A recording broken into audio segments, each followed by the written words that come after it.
ये वो कहानी है जिसे दुनिया से लगभग छुपा लिया गया था।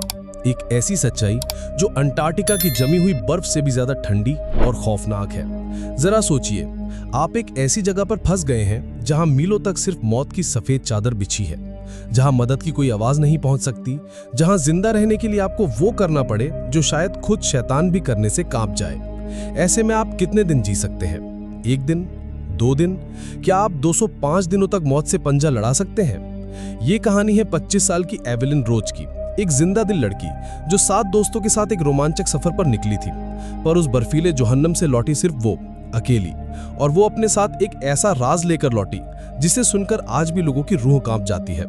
साल 2021, 15 नवंबर का वो दिन 7 दोस्तों के लिए जन्नत जैसा था। एवेलिन, लियम, क्लोई, बेन, माया, नोआ और उनका पायलट दोस्त जेक। उन्होंने दुनिया से छिपकर एक ऐसा सपना पूरा करने की ठानी थी जो खतरनाक था। अंटार्कटिका की सबसे रहस्यमयी जगह द फैंटम ग्लेशियर को अपनी आंखों से देखना, जहां की कहानियां सिर्फ किताबों में थी, जहां जानने की हिम्मत किसी ने नहीं की थी। उनका छोटा सा प्लेन द वॉन्डरर बादलों को चीरता हुआ उस सफेद मौत के ऊपर उड़ रहा था। नीचे बर्फ की चादर नहीं बल्कि एक दूसरा ग्रह बिछा हुआ लग रहा था। प्लेन के अंदर ठहाके गूंज रहे थे। वो अपनी बेख्वाफ जवानी का जश्न मना रहे थे। एवेलिन ने खिड़की से नीचे देखा और उसकी सांसें थम गई। ऐसी खूबसूरती उसने कभी नहीं देखी थी। पर हर खूबसूरत चीज के पीछे एक बदसूरत साया छिपा होता है। वो इस बात से अनजान थे। आसमान में सूरज चमक रहा था, पर उस चमक में एक धोखा था, एक चेतावनी छिपी थी जिसे वो अपनी नादानी में समझ नहीं पाए। उन्हें नहीं पता था कि ये उड़ान उनकी जिंदगी की आखिरी उड़ान बनने वाली है। वो उस ग्लेशियर के जितने करीब जा रहे थे, मौत भी उतने ही करीब आ रही थी। वो इतिहास बनाने नहीं, इतिहास में दफन होने जा रहे थे। और फिर पलक झपकते ही जन्नत ने अपना असली चेहरा दिखा दिया। अचानक, जैसे आसमान फट गया हो, एक सफेद बवंडर ने उन्हें घेर लिया। ये तूफान नहीं था, ये एक भूखा सफेद राक्षस था जो उन्हें निगलने आया था। द वॉन्डरर एक पत्ते की तरह हवा में कांपने लगा। हर तरफ से टूटने की आवाजें आने लगी। प्लेन के अंदर का जश्न एक पल में मातम और चीखों में बदल गया। हर कोई अपनी सीट पर उछल रहा था। धातु के मुड़ने की कान फाड़ देने वाली आवाजें। जेक पागलों की तरह प्लेन को बचाने की कोशिश कर रहा था, पर उस दैत्य के आगे वो बेबस था। खिड़की के बाहर अब वो खूबसूरत नजारा नहीं, सिर्फ एक सफेद अंधकार था। एक ऐसा अंधकार जो आंखों को अंधा कर रहा था, जो रूह को कंपा रहा था। एवेलिन ने लियाम का हाथ कसकर पकड़ लिया। उसकी आंखों में सिर्फ खौफ था। एक जोरदार दिल दहला देने वाला झटका लगा, जैसे प्लेन किसी पहाड़ से टकराया हो। और फिर गिरने का वो एहसास, जब पता हो कि अब अंत निश्चित है। उसे अपने कानों में सिर्फ हवा की सीटी और दोस्तों की आखिरी दबी हुई चीख सुनाई दी। और उसके बाद एक खामोशी, मौत से भी ज्यादा गहरी और भयानक खामोशी। जब एवेलिन की आंखें खुली तो दर्द की एक लहर उसके पूरे शरीर में दौड़ गई। टूटे हुए प्लेन के मलबे के बीच वो अकेली थी जिसकी सांसें चल रही थी। उसके चारों तरफ खून और बर्फ का एक अजीब डरावना संगम था। उसके दोस्त जो कुछ पल पहले जिंदगी से भले थे, अब खामोश थे, हमेशा के लिए। वो इस सफेद कब्रिस्तान में अकेली जिंदा थी, और यही एहसास उसे मारने के लिए काफी था। जब हादसे के बाद की पहली बेरहम सुबह हुई तो एवेलिन को अपनी असली कैद का पता चला। मीलों तक सिर्फ एक अंतहीन सफेद रेगिस्तान था जहां जिंदगी का कोई निशान नहीं था। उसने एक एक करके अपने दोस्तों को देखा, उनके जमे हुए चेहरे, उनकी खुली आंखें। उसका दिल रोना चाहता था, पर उसके आंसू बाहर आने से पहले ही जम जाते थे। टूटे हुए प्लेन का कॉकपिट अब उसका घोंसला था। इस बर्फीले नरक में उसकी इकलौती पनाह। उसने खुद को घसीटा और जो कुछ भी बचाने लायक था उसे इकट्ठा करने लगी। कुछ प्रोटीन बार, एक जख्मी फर्स्ट एड किट और कुछ फटे हुए कंबल। ये सामान कुछ दिनों के लिए था, पर उसकी कैद की कोई मियाद नहीं थी। हर आहट पर उसे लगता कि कोई उसे बचाने आया है, पर वो हवा का धोखा होता। रातें किसी डरावने सपने की तरह थी, जब तापमान शून्य से बहुत नीचे चला जाता। उसे अपने दोस्तों की आवाजें सुनाई देती, जैसे वो उससे कुछ कहना चाहते हो। ये उसकी बेबसी थी या पागलपन की शुरुआत, वो नहीं जानती थी। उसने प्लेन की टूटी दीवार पर पत्थर से पहली लकीर खींची, उसके पहले दिन की गवाह।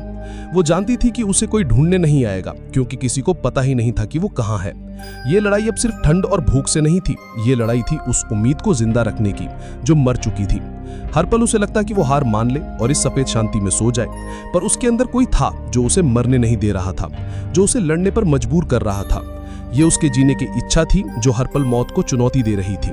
दिन बीतते गए और एवेलिन के पेट की आग तेज होती गई। प्रोटीन बार कब के खत्म हो गए थे। अब उसका दुश्मन सिर्फ ठंड नहीं, भूख भी थी।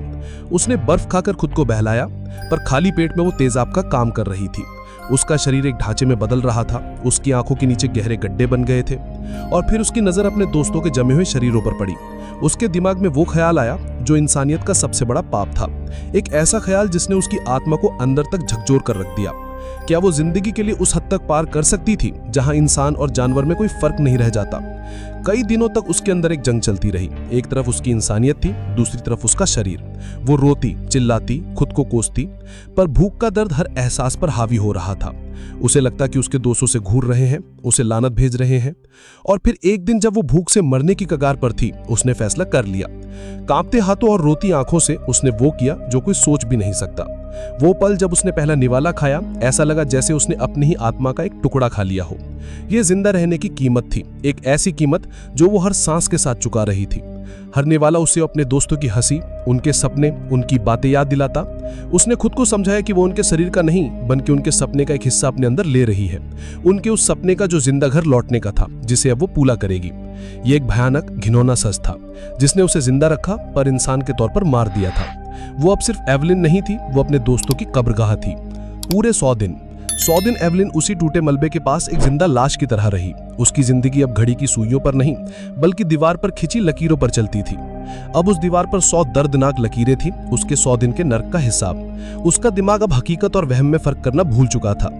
वो अक्सर अपनी दोस्त क्लोई से बातें करती जैसे वो उसके सामने ही बैठी हो।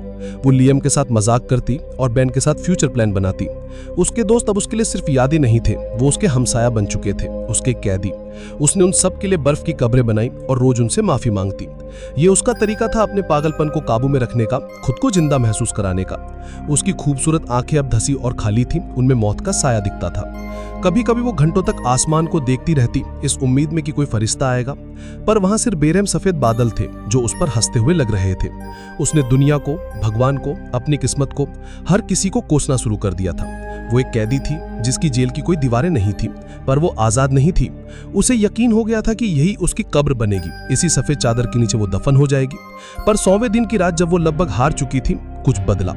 उसके अंदर से कोई चीखा, एक दबी हुई, गुस्से से भरी आवाज। ये किसी और की नहीं, उसकी अपनी ही थी, जो कह रही थी कि बस अब और नहीं। ये हार मानने की नहीं बल्कि लड़कर मरने की आवाज थी। अगली सुबह एवलिन की आंखों में एक अलग ही आग थी, एक पागलपन से भरी जिद। उसने फैसला किया कि वो यहाँ बैठकर मौत का इंतजार नहीं करेगी। वो इस सफेद रेगिस्तान को चुनौती देगी, वो पैदल चलकर इसे पार करेगी, ये जानते हुए भी कि ये आत्महत्या जैसा है, क्योंकि दूर दूर तक कोई मंजिल नहीं थी। उसने अपनी बची कुची हिम्मत को समेटा और तैयारी शुरू कर दी। प्लेन के नुकीले मेटल से उसने एक हथियार जैसा बनाया अपनी सुरक्षा के लिए।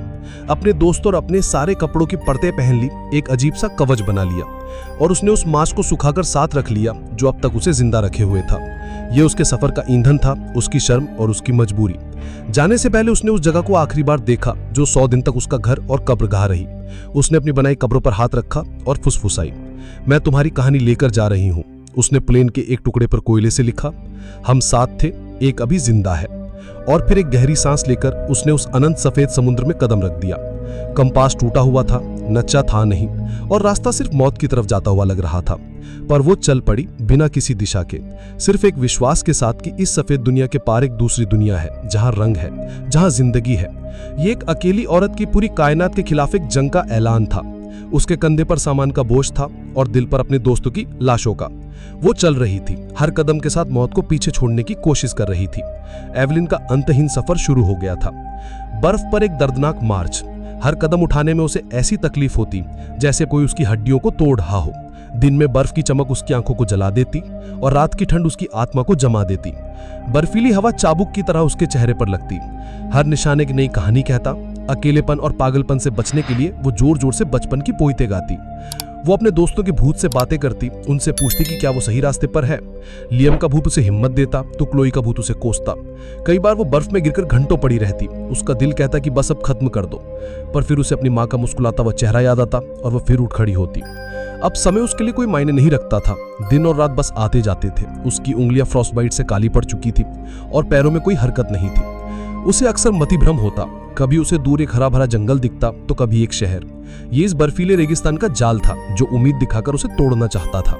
वो जानती थी ये सब धोखा है, पर उसका दिल एक पल के लिए खुश हो जाता। एक दिन वो बर्फ की एक पतली परत पर चल रही थी और वो टूट गई। वो नीचे बर्फीले अंधारे पानी में जा गिरी। उसका शरीर एक पल में सुन्न हो गया। उसे लगा कि बस खेल खत्म।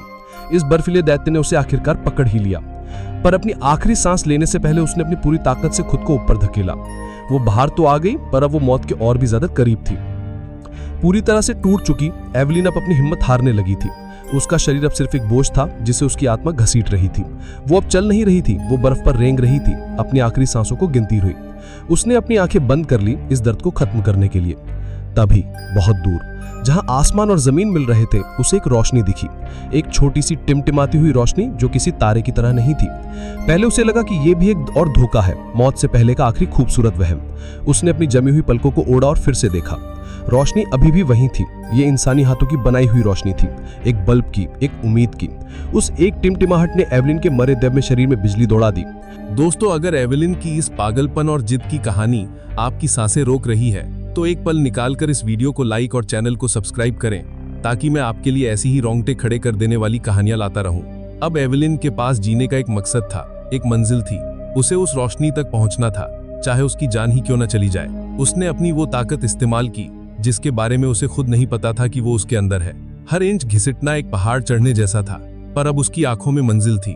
वो जानती थी कि फासला बहुत ज्यादा है और शायद वो वहां तक कभी न पहुंचे, पर कई महीनों बाद किसी इंसानी चीज का निशान देखना उसे एक नई जिंदगी दे गया। वो रो रही थी, पर ये आंसू अब बेबसी के नहीं, बल्कि एक आखिरी लड़ाई के थे।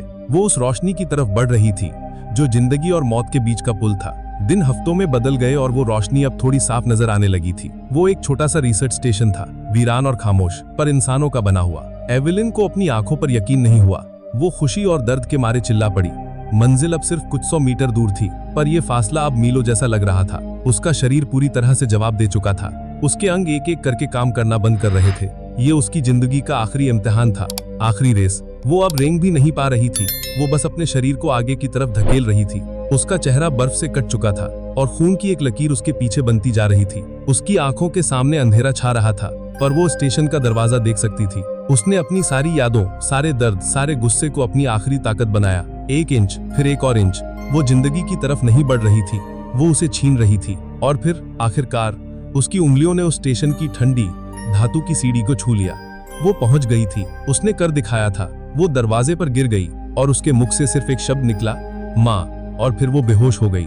उसकी 205 दिनों की यात्रा खत्म हो चुकी थी। 100 दिन मलबे के पास और 105 दिन इस अंतहीन सफर में। जब उसकी आंख खुली तो वो एक गर्म रूम में थी और कुछ चेहरे उस पर झुके हुए थे। वो एक रूसी रिसर्च टीम थी जो सालों में एक बार उस स्टेशन पर आती थी। एवेलिन कुछ बोल नहीं पा रही थी, बस उसकी आंखों से आंसू बह रहे थे जो अब जम नहीं रहे थे।